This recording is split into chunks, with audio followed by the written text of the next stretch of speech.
Franchement les gars, ça sent très fort la prolongation. Carlo Ancelotti vient presque d'officialiser son avenir avec le Brésil, et ça fait déjà trembler toute la planète foot. Oui, vous avez bien entendu.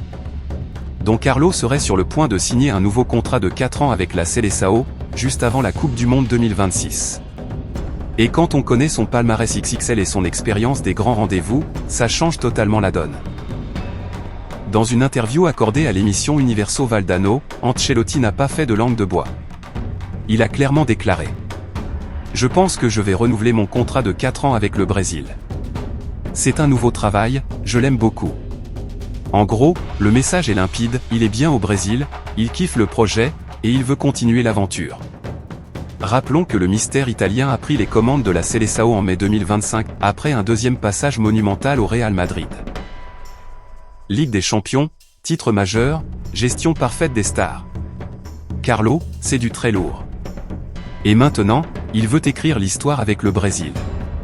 Parce qu'il faut le dire, le Brésil, ça fait 24 ans qu'il attend une Coupe du Monde. Depuis 2002, rien. Pour une nation quintuple championne du monde, c'est presque une éternité. Aujourd'hui, la Seleção est classée 5e au ranking FIFA, derrière l'Espagne, l'Argentine, la France et l'Angleterre. Sur le papier, elle n'est pas favorite numéro 1, mais avec Ancelotti aux manettes, attention au réveil du géant. Et puis il y a le cas Vinicius Junior, Ancelotti le connaît par cœur. Il l'a façonné au Real Madrid. Et il a tenu à faire passer un message fort, un joueur doit respecter son entraîneur et ses coéquipiers. Il souligne aussi que le Vinicius qu'il voit en sélection est plus humble, plus mature. En clair, le Vini version Brésil est différent du Vini version Real. Un détail qui compte, surtout dans un vestiaire où l'équilibre humain est aussi important que le talent pur. Mais pendant que le Brésil prépare son avenir, du côté du Real Madrid, c'est beaucoup plus instable. Xavi Alonso a été limogé, Arbeloa a repris le flambeau, et le club cherche encore son équilibre. Quand on demande à Ancelotti s'il pourrait revenir un jour pour un 3e mandat au Bernabeu, il répond avec un sourire.